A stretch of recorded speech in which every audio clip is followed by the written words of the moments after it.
तर जय पवार यांची ही प्रतिक्रिया. सुप्रिया सुळे मतदानासाठी पोहोचलेल्या आहेत. सुप्रिया सुळे यांनी सांगता सभेला सुद्धा उपस्थिती लावलेली होती. बारामतीकरांना आवाहन केलेलं होतं. बारामतीची ही विधानसभा पोटनिवडणूक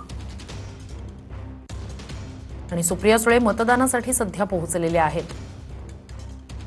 23 उमेदवार सुनेत्रा पवार यांच्यासह बारामतीत निवडणूक रिंगणात. मात्र मताधिक्या संदर्भात राष्ट्रवादीकडून सातत्यानं सांगितलं जात आहे तसं बारामतीकरांना आवाहन करण्यात आलेलं आहे.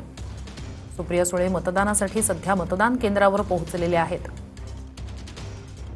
आज बारामती विधानसभा पोटनिवडणुकीसाठी मतदान पार पडतंय. खासदार सुप्रिया सुळे, राष्ट्रवादी शरद पवार पक्षाच्या खासदार सुप्रिया सुळे मवियाकडून म्हणून या ठिकाणी पाठिंबा देण्यात आलेला होता. काँग्रेसच्या उमेदवारांना सुद्धा माघार घेतलेली होती आणि त्यानंतर सांगता सभेला सुप्रिया सुळे या उपस्थित होत्या.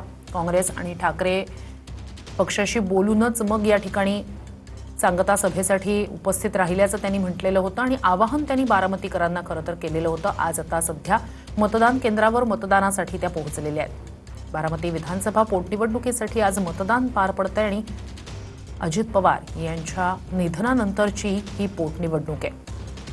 तर काही वेळापूर्वीच सुनेत्रा पवार यांनी मतदान केलं तेव्हाची ही दृश्य. काटेवाडीतल्या जिल्हा परिषदेच्या शाळेत सुनेत्रा पवार यांनी मतदानाचा हक्क बजावला.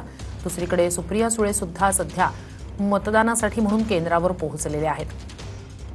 तर जय पवार असतील, पार्थ पवार असतील, अजित पवार यांचे बंधू श्रीनिवास पवार असतील, या सगळ्यांनीच खरं तर बारामतीकरांना आवाहन केलेलं आहे आणि बारामतीकर सुद्धा अजित पवार यांच्या आठवणीत रेकॉर्ड ब्रेक असं मतदान त्या ठिकाणी होईल असा विश्वास खरं तर व्यक्त केला जातोय राष्ट्रवादीकडून आणि राष्ट्रवादीच्या पदाधिकाऱ्यांकडून. तर सध्या सुप्रिया सुळे मतदान केंद्रावर मतदान करतायत, मतदानाचा हक्क बजावतायत.